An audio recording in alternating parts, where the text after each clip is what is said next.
Guess what today is, people? It's Christmas in May. Hello everyone and welcome to Wolfpack Wednesday number 4, where we are doing an unboxing of some gear and also some really good games. Here's the thing, one of these games I feel like should have been a contender for Game of the Year, but it came out I think 2 years ago and I didn't have the game 2 years ago because I late pledged for it. I did it through the Game Steward. It's not a sponsored video, but it took ages to come and it's finally here, and that's what we're opening today. But first, let's open up some other stuff. Okay, let's do the small box first, shall we? We've got a bajillion stuff today. This one, wow, this one straight up doesn't even have any tape, which I guess it doesn't need at all. But this one, ooh, some deluxe tokens in here. We like the sound of that. Anything else? That's it. Okay, first up is the game Pollen. Let's go ahead and zoom in so you can see the details on this. Okay, this game I got specifically because of Jenna, my friend from the Board Game Garden, and as soon as she did, again, I think it was the gameplay of this, I was immediately sold, and honestly, this really fits her vibe. So I really just wanted this game specifically because of that, and just look at these acrylic tokens. Go ahead and check this out. Oh my. I have never seen any kind of tokens like this. There's like a flat bottom, really nice texture, and then on top, it's like an acrylic dome. It's not even like flat. It's very, it's almost as if you're looking into a magnifying glass, which I guess it fits for I think it's ichthyology. Is that the science term for it? Ooh, just check this out. Just look at how beautiful these tokens are. Absolutely stunning. And it's also another game designed by Rainer Knizia and art by Beth Sobel. Huge fan of Beth Sobel as well. Her artwork is absolutely amazing. Check out the back over here. I think Pollen now would probably be my second Rainer Knizia game, with the first one being King of Dice, second one being Pollen. So game number 1, and that is Pollen. I wonder where I ordered this game from. This is from Zatu Gaming. I think they are a European distributor / game store. I get a few comments here and there, people being anxious about the way I cut boxes, but it's like, I don't cut it all weird and stuff. I'm very gentle and delicate, I think. Anyways, this one here is a racing game I have been trying to find for a very long time, and that is Heat. Everyone's been raving about Heat. Heat has gotten really good reviews across the board, and I am absolutely sold on it because I don't have any racing games at all. So I chose this one specifically because I heard the tension was really good. I heard it was great across all player counts from what I've been hearing. Let me tell you now though, this is one very difficult game to find in the States because I typically use eBay if I'm trying to find like third-party stuff, games that have already been off the market for quite some time, or games that aren't in Kickstarter release retail stores, friendly local gaming stores. If they're not in any of those places, then I will look to eBay. eBay is like my last resort. And the prices on eBay for this, I think the last time I saw, it was one game on there, and it was for like 300 bucks. It was insane. So I'm glad I could finally find a copy of this from Zatu Gaming. It took about a month to come, but I hope it's worth it when the gameplay comes down to it. So Heat, can't wait to dive into this. And speaking of reviews, I'm almost there, okay? I'm almost there, back doing reviews on this channel. I'm in like the last final stretch of Bantam West. My 100% focus has been Bantam West these past 2 weeks, and I feel like I need another 1 or 2 weeks and I should be good. So hopefully by end of May or June, we'll have reviews coming back to this channel real soon, and it'll be back to back. So just a little side note there. And that is game number 2, Heat. Let me know what y'all think about this one, because I think I want to get this to the table very soon, because I feel like the tension and the amount of, anxiety that this game is going to induce, I feel like would be a really good fit for my gaming night. First off, I want to give a huge thank you to Into the Unknown for sending me this amazing box that is really thick and heavy. This game, if you haven't heard of before, is called, was a dungeon crawler. Let me finish opening this so it doesn't interfere with the audio. You gotta admit, something like this is hella satisfying. So you can see, for scale, this is half my body height. This is huge. This is probably the biggest board game box I've ever seen in my entire life. This right here is Aeon Trespass Odyssey. And I know it's kind of hard to see because like there's a little glare from the windows, but if you look closely, there's actually just a little symbol, little triangle symbol right in the middle. But other than that, the white box is just straight up plain. And I've said this many times on my channel before, but I feel like if I were to ever design my own game, it would be something like this. Very, very minimal, just super sleek, and I absolutely love the box art like this. Like simple, white, just a little emblem in the middle, beautiful. Except I think mine would be like just pitch black, and then maybe like one symbol right there.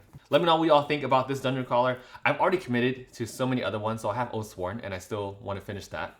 I have Oathsworn, I have Frosthaven, that I'm also going to be starting multiple campaigns soon. I have 2 different groups now with Frosthaven. And then I'm also on my own and playing Gloomhaven Digital.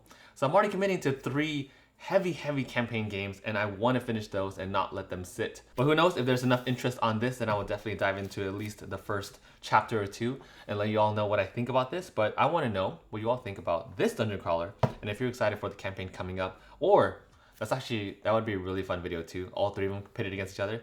Gloomhaven, or actually Frosthaven versus Oathsworn versus ATO, the big 3. Into the Unknown, thank you all so much for sending that over to me. And then we have, yes, this one. This one. Okay, I'm okay.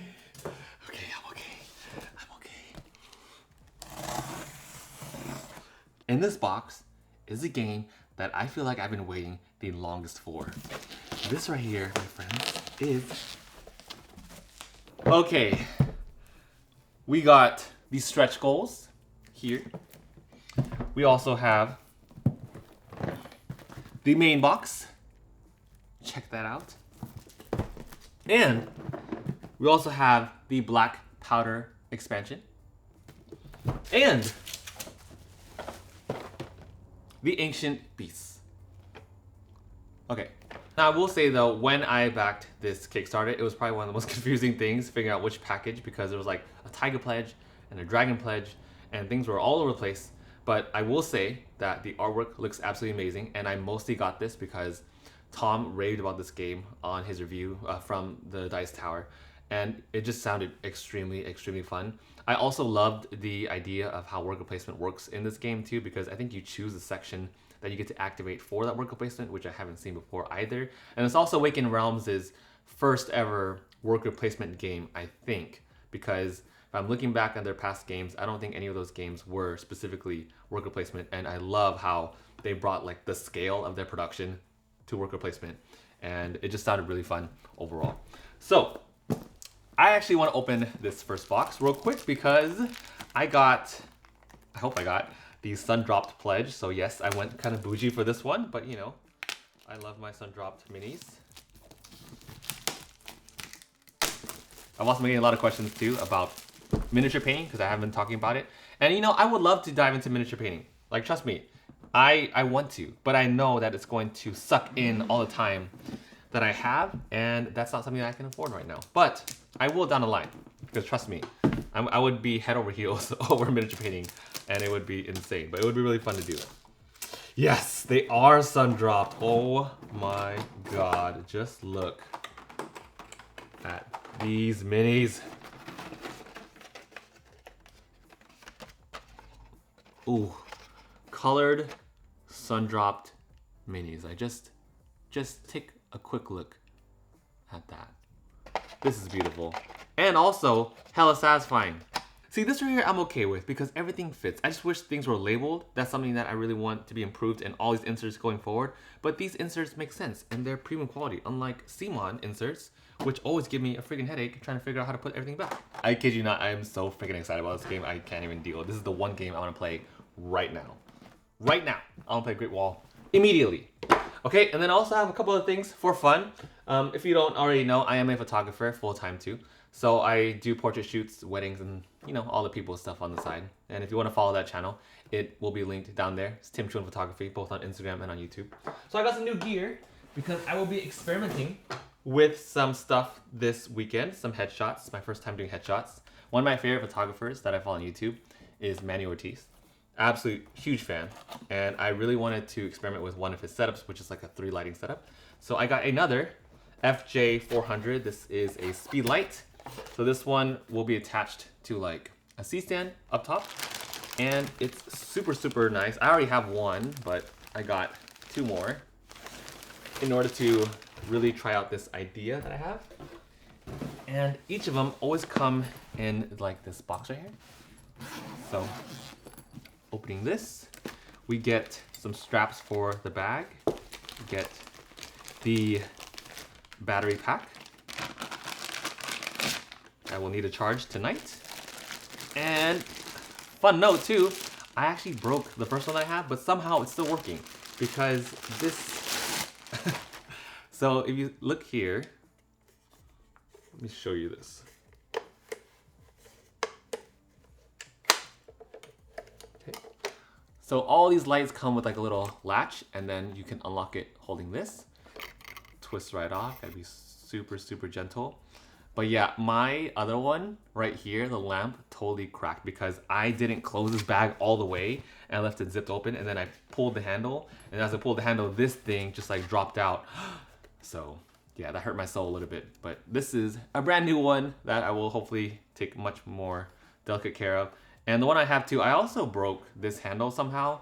I don't even understand how. I think I was trying to untwist it and figure things out over here. And this handle broke, but this one is so much smoother and nicer and how it's intended to work. The other one, it's really bad. So, but these are extremely expensive to replace, so that's why I never replaced it. And now, it's not that I have a reason to, but now I have 2 more to add to the kit because I'm really excited about those headshots that I'm gonna do this weekend. So that is the FJ 400 light. And last thing I want to unbox here, kinda, is this one right here, in case you're all interested. Is a metal conical, super cheap, like 15 bucks on Amazon. But one very, very good lighting technique that I love using is doing focused light. And this one attaches to the FJ400, where you saw that little clamp earlier, right? So it attaches over here. And this right here is going to direct light, boom, immediately towards like the background. So this is how you create really good separation between your subject and your background. It gives more a 3D element to your picture. So that is the purpose of that one. So overall, like I said, I have using 4 of those FJ400 lights, right? One is gonna be up top with a diffuser. And the second one's gonna have that conical. It's gonna point to the background. And the third one is with this. So this right here is the Rapid Box switch, also by Westcott. It looks like this one right here. So it's a huge panel, and how it is shaped is that it goes just like this right in front of your subject. It's gonna have a very nice, soft, beautiful light underneath your subject. So that's my 3 lighting setup that I want to play with this weekend. And all the games I unboxed too. So hope you all enjoyed today's Wolfpack Wednesday, unboxing some really fun equipment and unboxing some really fun games. I'm excited to show you the results of some very fun projects I'm working on coming up in the next 2 weeks. And yeah, thanks for hanging out with me all the way to the end. If you made it here, comment hashtag Great Wall, because I know that's the game that we're all excited for, aren't we? Let me know what you all think about these games, the equipment, whatever you're excited about, and I will see you all in the next one.